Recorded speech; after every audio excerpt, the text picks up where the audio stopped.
What's up everyone, my name is Kelsey. Welcome back to my channel. Today is Christmas Day. That's when this video is going up, so I thought I would do like a fun, simple, festive book tag. I don't own any Christmas sweaters or ugly Christmas sweaters or anything, so instead I turned my camera a little bit so you can see my Christmas tree. Hopefully that's festive enough for you. So this tag is called the Festive Christmas Book Tag. The original tag was created by Girl Reading, and I'll leave her video link down below so you can check it out along with all the questions, and I guess I'll just get into it. So question 1 is a fictional family you would like to spend Christmas dinner with, and for that I'm going with the Claremonts / Diaz's / Claremont Diaz's from Red, White, and Royal Blue. This book has a ton of family dynamics, and there are a few holiday dinners depicted throughout the book, and I just think they sound like they would be a lot of fun.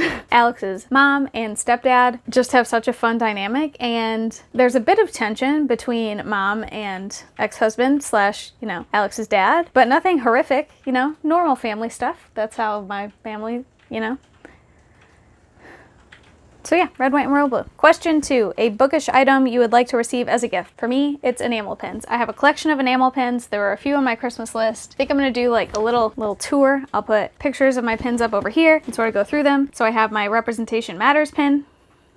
I have my Asexual Pride flag pin. I have this little guy that's flipping you off that has no meaning. I just think it's funny. I have my Rainbow Heart Pride pin. I have a ball of light within a tree with the ley lines. That's from the Raven Cycle. I have this coat that changes color when it gets hot, which is Kel's coat from the Shades of Magic series. I have the Secret Society of Hogwarts Dropouts. I have a Browns pin because I am sadly a Browns fan. Then I have this Flaming Sword pin from Good Omen. And last, my newest addition is this From Chaos Vexed to Nightmare dagger pin, and that's from the Call Down the Hawk, the first book in the Dreamer trilogy. All right, question 3, a fictional character you think would make a perfect Christmas elf. And for this, I'm going with a book I'm only like 120 pages into, The Library of the Unwritten, and the character is Brevity, and she is a muse that works in the Library of the Unwritten, but she's like tiny and spunky and has light blue skin and dark blue tattoos, and I think you don't even have to change anything about her character for her to be an elf. Question 4, match a book with its perfect Christmas song. So for this, I'm going with Baby It's Cold Outside, and I'm going with the interpretation that it is a perfectly consenting woman that is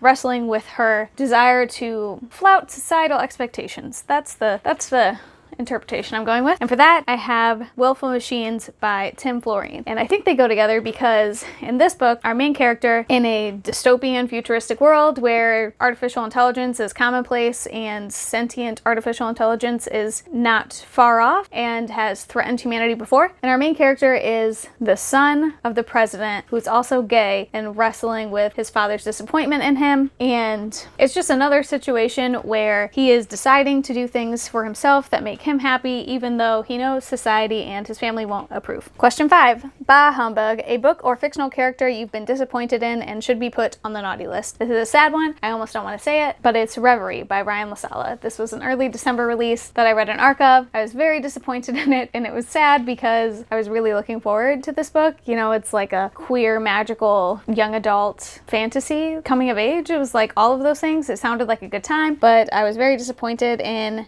the pacing and just the storytelling in general. There was like an amnesia plot line that in the context of the whole story felt kind of lazy, and the villain was kind of paper thin, and I didn't understand her motivations at all. She's a drag queen sorceress, but that felt like all of her personality, so bummer. Question 6, a book or fictional character you think deserves more love and appreciation and deserves to be on the nice list.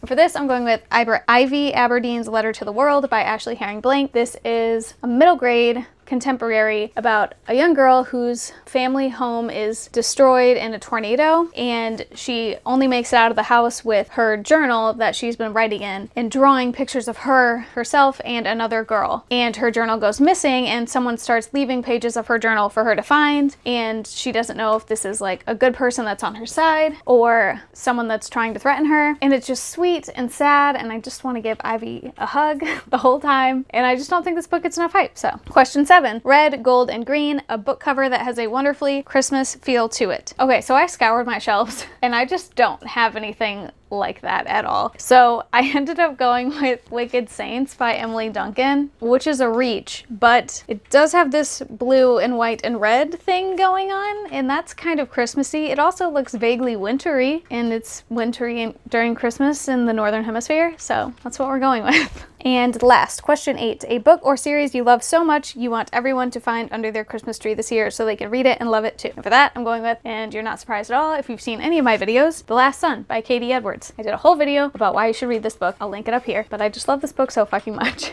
and I want everyone to read it. Obviously, if you're interested, you could check out that whole video. I go into detail, but this is like an urban fantasy. It's very queer, set in a queer world with magical powers based on the tarot, and our main character, the last of the Sun Court, is hired to track down a missing scion, the son of Lady Justice, and it's just good shit, okay? Just read it. I'm tempted to say I'll buy this for you, but I am not made of money, and it's Christmas time. I spent all my money on gifts. All right, so that's it for the Festive Christmas book tag. I hope you enjoyed. Just something easy to post on Christmas Day. I post every Wednesday. I couldn't make myself not, even though it's Christmas. I post book-related videos every Wednesday. If you want to see more, subscribe. If you like this video, hit like. If you want to keep talking, you can find me on Twitter or Instagram at Kelsey Reads, or Goodreads at Kelsey Lynn Reads. Otherwise, I'll see you next week.